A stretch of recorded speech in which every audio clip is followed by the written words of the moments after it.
आशा करता हूँ आप सब बहुत अच्छे होंगे। मेरा नाम है सिद्धांत अग्निहोत्री। स्टडी ग्लोस पे आपका बहुत बहुत स्वागत है।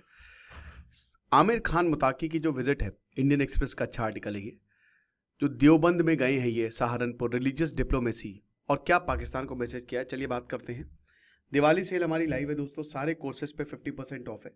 दिवाली 50 कूपन कोड यूज करें, डिस्क्रिप्शन कमेंट बॉक्स में लिंक दिया है कोर्सेज का।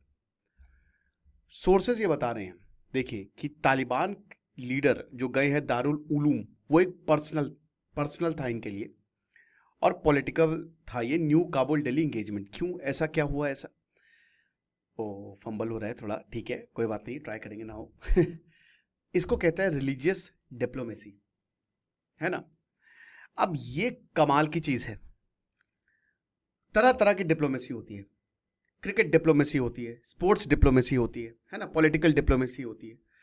रिलीजियस डिप्लोमेसी, आप समझ रहे हो कि रिलीजियसली तौर पे, मजहबी तौर पे हम आपके साथ हैं, धर्म के तौर पे हम आपके साथ हैं। ऐसा क्यों? काबुल का क्या टाइस भाई, कहां से आमिर खान मुताकी क्या मतलब है यहां पे आने का? कहीं और तो नहीं गए? और कोई रिलीजन भाई नहीं गए, वो अजमेर नहीं गए, वो आगरा, इनफैक्ट ताजमहल नहीं गए, बट यूपी आए वो।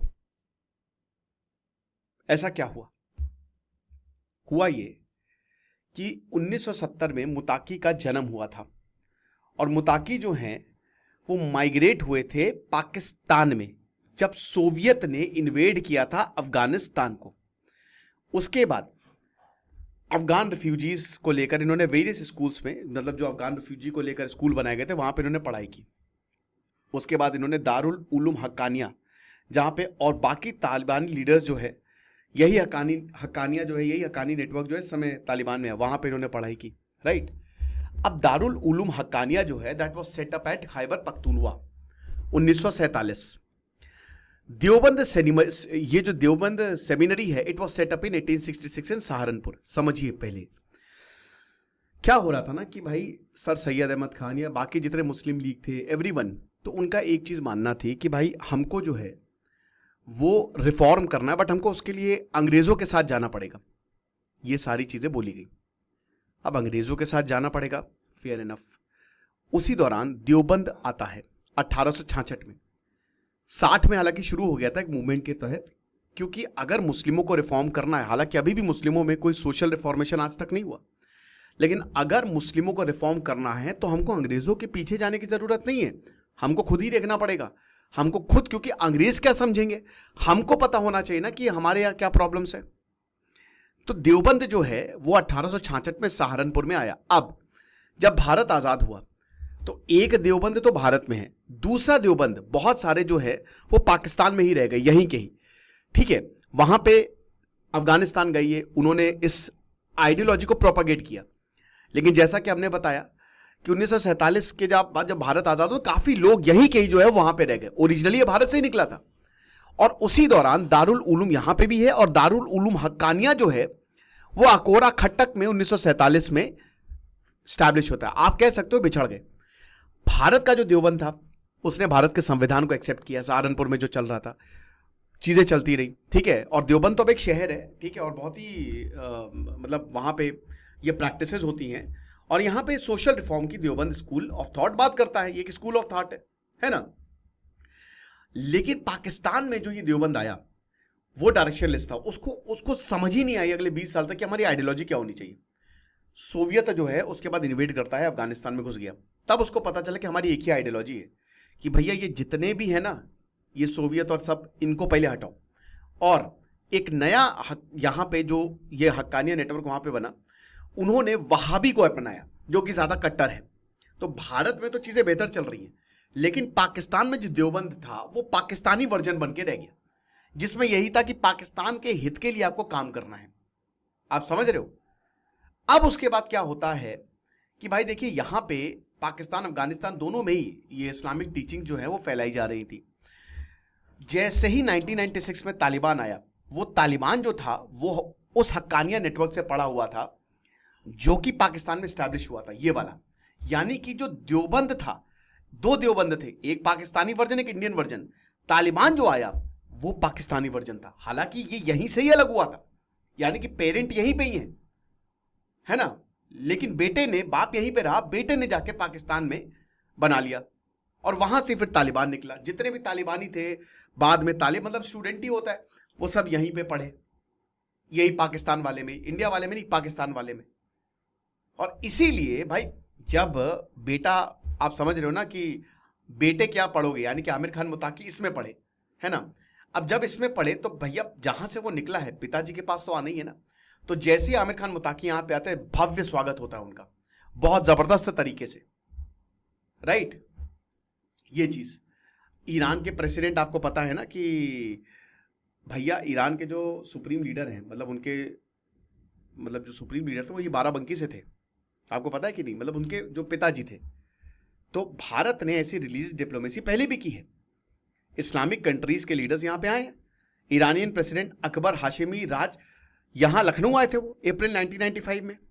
उस समय पीएम कौन थे, पीवी नरसिम्हा राव थे, और काफी जबरदस्त जो है वो वेलकम हुआ था। लखनऊ आए, बहुत, मतलब भाई लखनऊ तो, मैं तो लखनऊ में रहता हूं, और लखनऊ जैसा शहर पूरे भारत में नहीं है। जितना सुंदर, जितना शानदार, जितना बेहतरीन शहर है ना लखनऊ, मैं कहता हूं ना कि आप पूरी दुनिया चले जाइए, लेकिन जो लखनऊ में रहा है आप भूल नहीं पाएंगे, आप ये रहेंगे यहीं। 10,000 बड़ा इमामबाड़ा यहीं पे हमारे बगल में है, बहुत खूबसूरत, दिवाली पे तो बहुत ही खूबसूरत सजा है, आप देखिएगा जाके।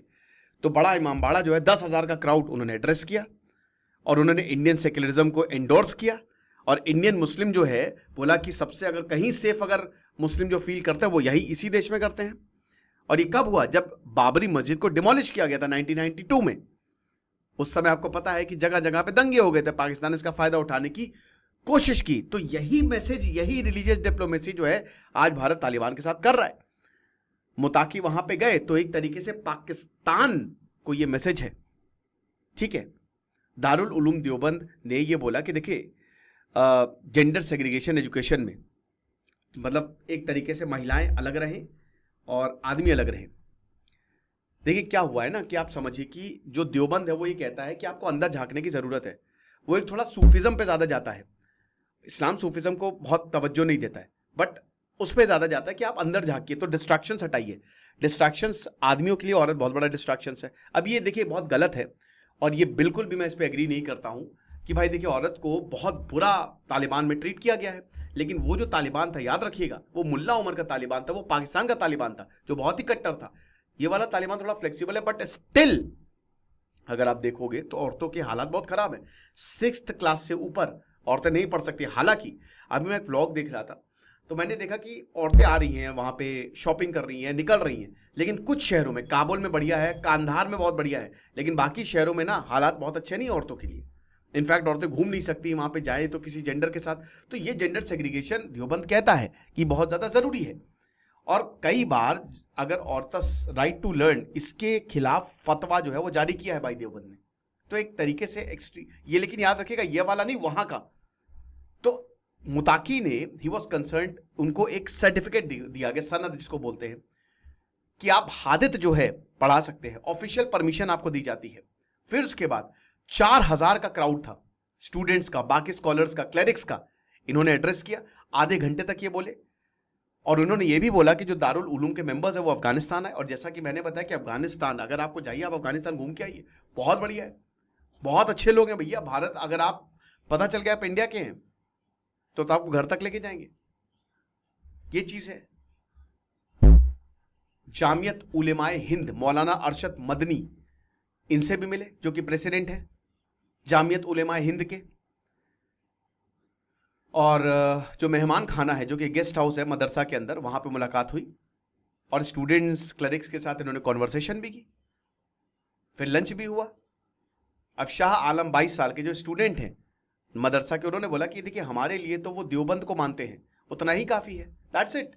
ये कॉमन कड़ी है ना, यही तो बात है ना कि भाई ये रिलीजियस, मतलब आप समझिए कि तालिबान जो है भारत में आ रहा है, ऐसा सबसे ज्यादा एक्साइटेड भाई ये भारत में आने के लिए ही थी। और जब ये यहाँ पे आए, उनका स्वागत अच्छा हुआ। अब इस पे जावेद अख्तर ने नाराजगी जताई है। भाई देखो, इंडिया का स्टैंड बदला है। इंडिया ने बिल्कुल बोला था कि हम बात नहीं करेंगे, योगी आदित्यनाथ ने बोला था भाई तालिबान नहीं बनने देंगे ये वो, बट स्टैंड बदला है। Taliban is here to stay. आपको भाई भारत समझिए कि नेशनल इंटरेस्ट के हिसाब से आपको काम करना है, और हमारा भी तो नेशनल इंटरेस्ट इसी में है कि आप तालिबान से जुड़े, और कहीं ना कहीं पाकिस्तान, क्योंकि आज नहीं तो कल। और ये हमारे जनरल भी कह चुके हैं, ये हमारे लेफ्टिनेंट जनरल, कौन, मैं नाम अभी उनका स्टेटमेंट आया था, तो उन्होंने बोला कि पहलगांव जैसा हमला दोबारा होगा, और आज नहीं तो कल पाकिस्तान हमला करेगा ही करेगा, क्योंकि उसको अपने आप को डिस्ट्रैक्ट करना है। वहां की जो देश की स्थिति है ना, डिस्ट्रैक्ट करने के लिए भारत पर हमला करेगा, तब आपके साथ कौन खड़ा होता है, समझ रहे हो।